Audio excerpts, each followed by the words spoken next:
Mia, magkano ang bili ng NFA sa kada kilo ng palay sa mga magsasaka?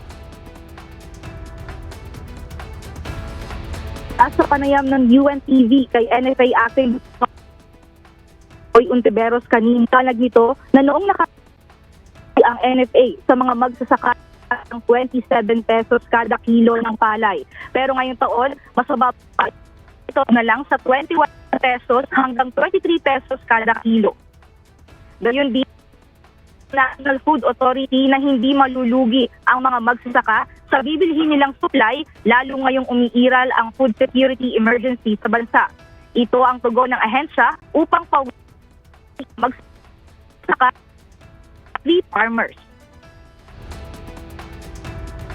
Hindi naman po nagtalaga po ang NFA ng pamantayan sa pagpresyo ng palay. Ito po yung ating pricers program. Sa taon na 2024, nakapamili po tayo sa average price na 27.34 pesos. Sa ngayon po, namimili ang NFA ng 21 to 23 pesos kada kilo. Paniniguro ng NFA na nasa tamang level ang presyo ng palay para manatiling may kita ang mga magsasaka. Ito rin ni Secretary Arnel de Mesa na sinabing walang dapat ikatakot dahil hindi malulugi ang magsasaka sa presyuhan ng bibilhing palay. Assuming na 42 pesos, ang rule of thumb, divided by 2, yun yung farm gate. Yung farm gate na 42, 21, yun yung pamimili ni NFA na presyo sa farm gate. So at 21 pesos, malaki pa yung kita ng farmers sa 21 pesos. Samantala, tiniyak ng ahensya na sapat ang buffer stock nito na maaaring bilhin ng DA habang ipatutupad ang food security emergency.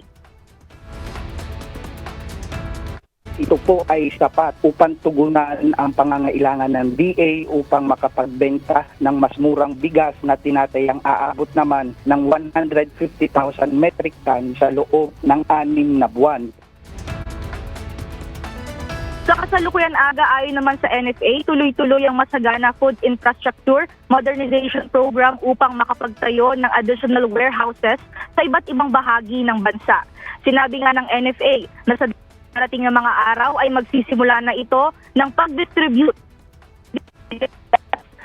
bibilhin ng mga LGU sa halagang 32 pesos naman sa mga pamilihan ng 35 pesos per kilo. At yan muna ang update. Balik sa iyo, Aga. Maraming salamat, Mia Alonzo.